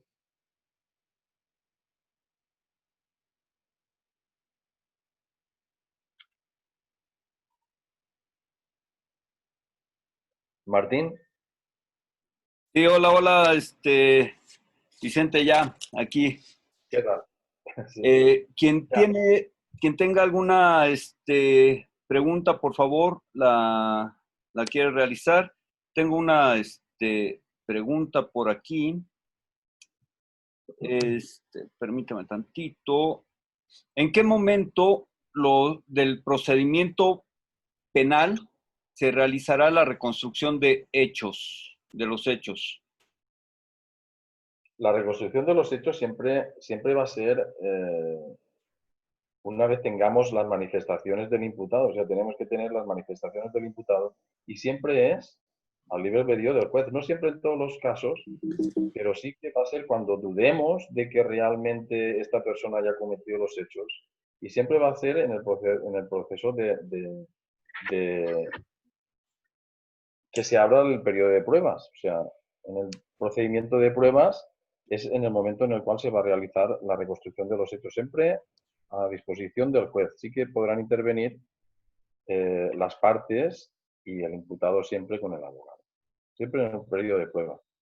Sí, pero que sabes que si le Sí, digo eso hay de otra pregunta cargador, o sea, es que ya no ha pasado de nuevo, que solo nos ese día que te vi. dice Y ahorita ya está Irene, trabajando por bien, favor, entonces me dice, Irene. pero Eh, sí, ¿hay algún caso relevante donde la autopsia psicológica haya sido bien específica para resolver un caso? Sí, suelen haber algunos casos. Yo no recuerdo ahora concretamente alguno, pero sí que hay algunos casos que nos han dado visión de lo que allí está pasando, no es realmente lo que se dice en un primer momento. Sí que, por ejemplo, el caso en el cual os estoy diciendo de Colombia, después de detallaros lo que habéis visto, sí que una autopsia psicológica nos podría dar, revelar algunos acontecimientos que no son realmente los que sucedieron allí. Entonces, casos concretos, no sé alguno en concreto, pero sí que sé de algunos que han servido de suficiente luz para la línea de investigación se dirigiera hacia otro destino totalmente diferente al que se ha realizado. Yo digo que en España no es muy común realizar las autopsias psicológicas. Muy común, no, es casi muy poco. Sí que en América Latina se está utilizando mucho más este tipo de autopsias psicológicas.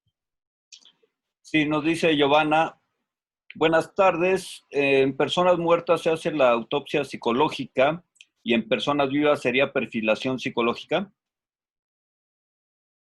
Bueno, podría decirse también autopsia, porque realmente se está investigando, sí, un perfil de la persona que realmente se quiere analizar.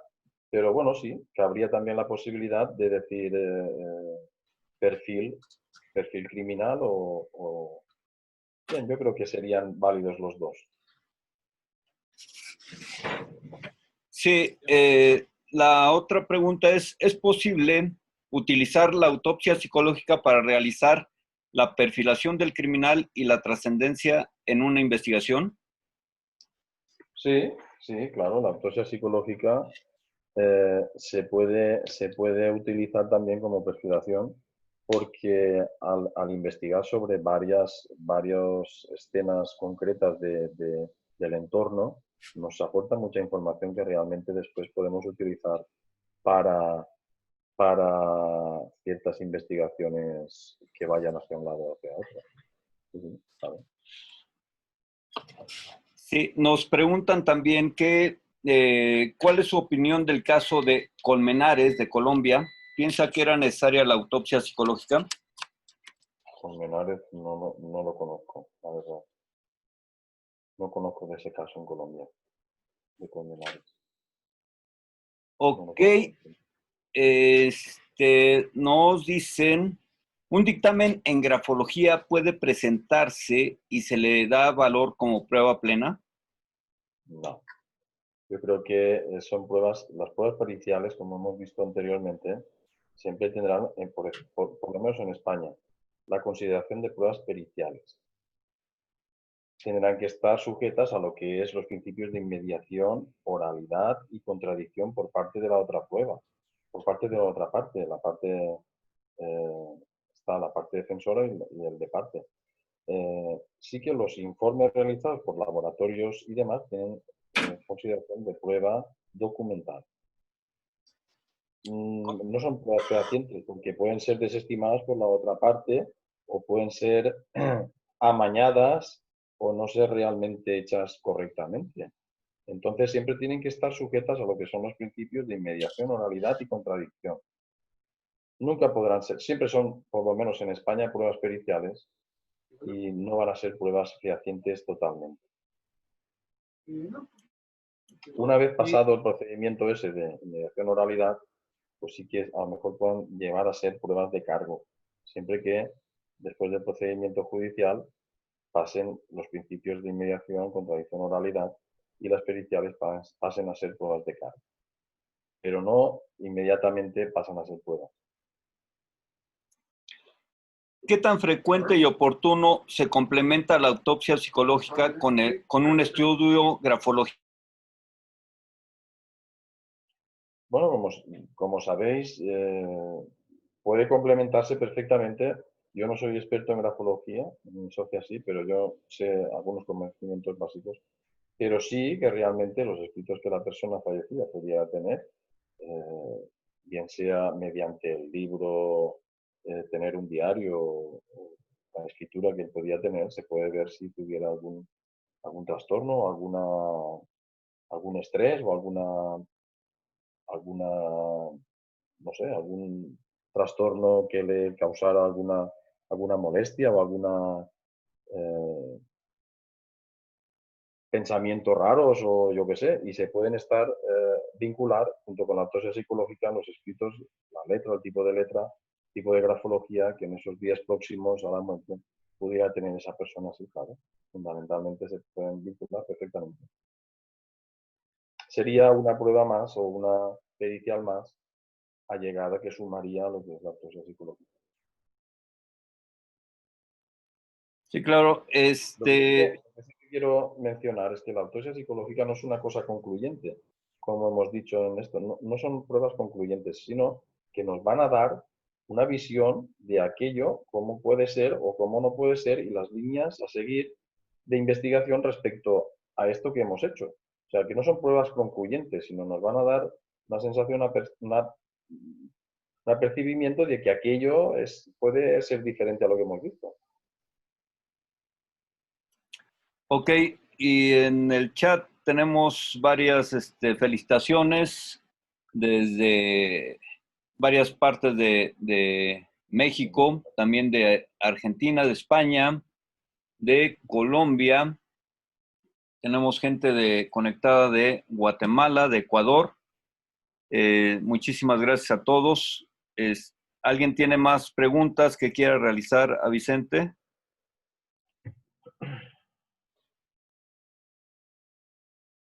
Tenemos varias felicitaciones, Vicente. Muchas gracias por tu participación. Se agradece realmente, lo estoy viendo ahora aquí. Maribel Rodríguez, muchas gracias.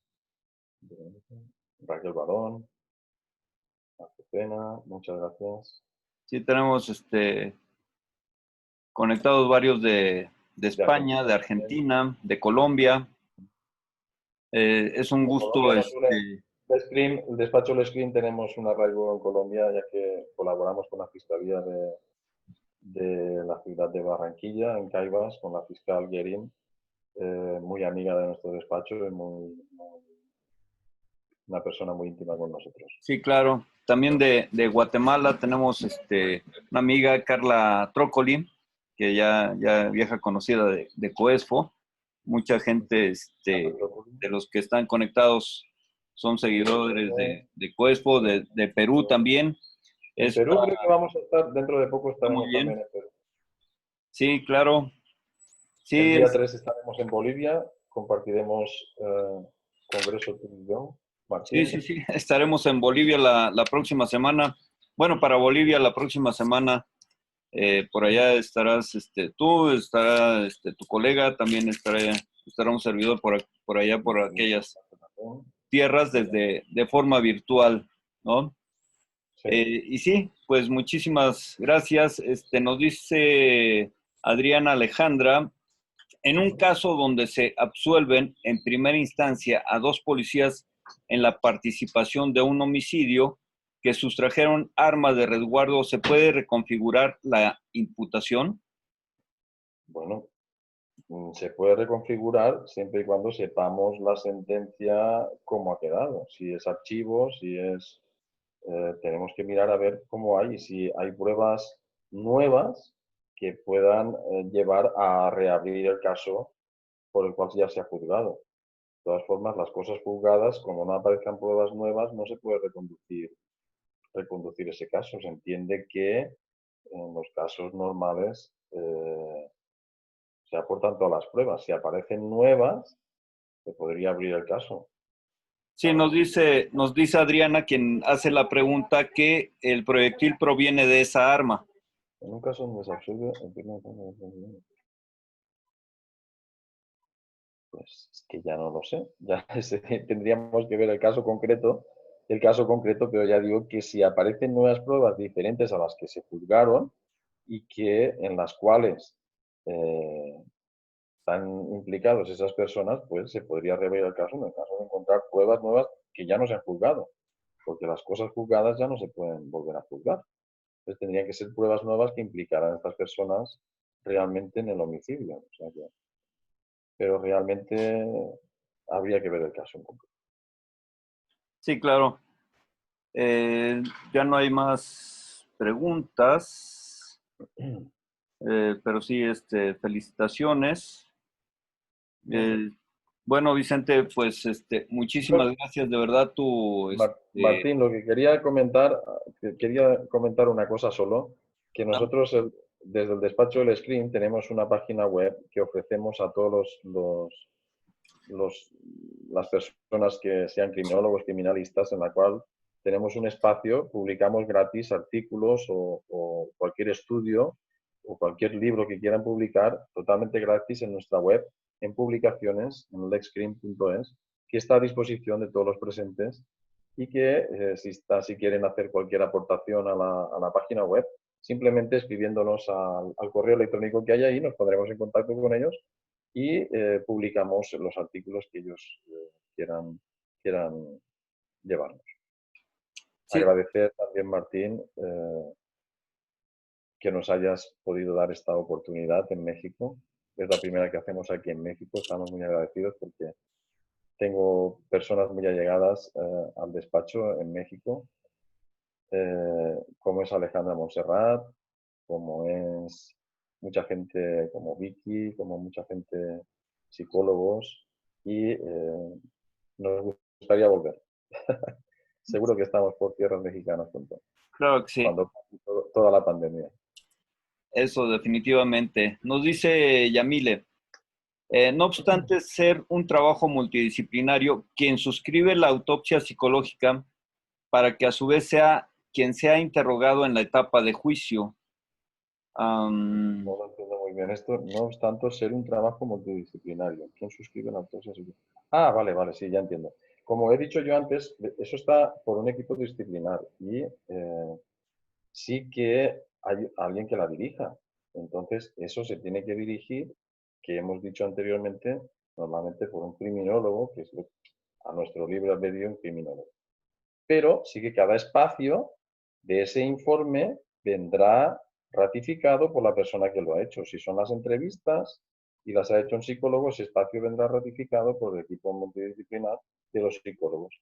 Sí que se firmará por una persona en concreto, que será el criminólogo el que dirige la autopsia psicológica, pero en el mismo informe vendrán recogidos los apartados por los cuales han dirigido cada perito. Eso sí.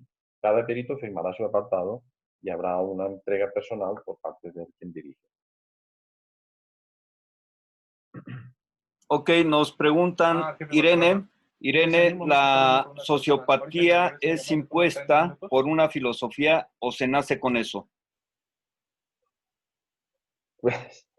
Pues bueno, es que eso es un tema también a dirimir, porque muchas veces dicen la sociopatía, bueno, la sociopatía, como sabéis, es gente que está en contra de la sociedad, nuestra sociedad. Y bueno, no sé, muchas veces yo creo que tiene una parte cognitiva y una parte de educación, ¿sabes? El entorno hace también mucho, pero bueno, no sé. Depende muchas veces de las personas, el entorno, las situaciones y, en fin, más o menos es eso. Ok, Raquel Barrón, ¿puede ser un dictamen multidisciplinario y cada perito puede firmar? Sí, lo que estábamos diciendo, claro, hay que presentarlo como un informe completo, la autopsia psicológica, y cada apartado que se haya especificado, el perito correspondiente tendrá que firmar el apartado correspondiente. Es decir, si hay entrevistas, si hay informes psicológicos, si hay expresiones faciales, de comunicación no verbal, pues cada perito, si hay balística, si hay lo que sea, pues cada perito firmará la parte del informe que le corresponda a la peritación suya. Pero sí que se presentará en un cuerpo mismo del informe y bajo una dirección del que dirige la autopsia. Ok, ya creo que son todas las preguntas y saludos. Vicente, te agradecemos mucho la participación para el Colegio de Especialistas Forenses. Agradecer tu participación desde España por esta séptima conferencia internacional que cada miércoles desarrolla COESFO. Y muy agradecidos, de verdad. Te haremos llegar tu constancia de participación. Gracias. Muchísimas gracias. También a todos los asistentes de América Latina, de Europa, que hicieron el favor de estar con nosotros. Les agradecemos mucho su participación. La próxima semana tendremos de Argentina con temas sobre documentoscopía, grafoscopía. Quien será a las 19 horas de la Ciudad de México, 21 horas de Argentina y para qué decir de Europa, 8 horas adelante, ¿verdad? De verdad, muchas gracias. Los invitamos a visitar la página del Exscreen, también la página coesfo.mx, donde podrán encontrar una librería o biblioteca. Tenemos alrededor de 100 libros y seguimos subiendo. Y además un blog con artículos muy interesantes, de los cuales ustedes pueden acceder, y también para que se afilien a COESFO. Semana a semana estamos ingresando en sus correos las conferencias gratuitas que estamos ofertando cada miércoles, y no queda más que agradecerles a todos ustedes su participación. Muchísimas gracias. Y algo que comento que es al final algo malo, ¿no? Que en el sentido de que se abren las inscripciones y esta vez fueron 270 inscriptos y resulta que nada más accedieron 76, ¿no? Es algo que no, pues no es justo para el ponente ni para la gente que se queda fuera porque se cierran los registros.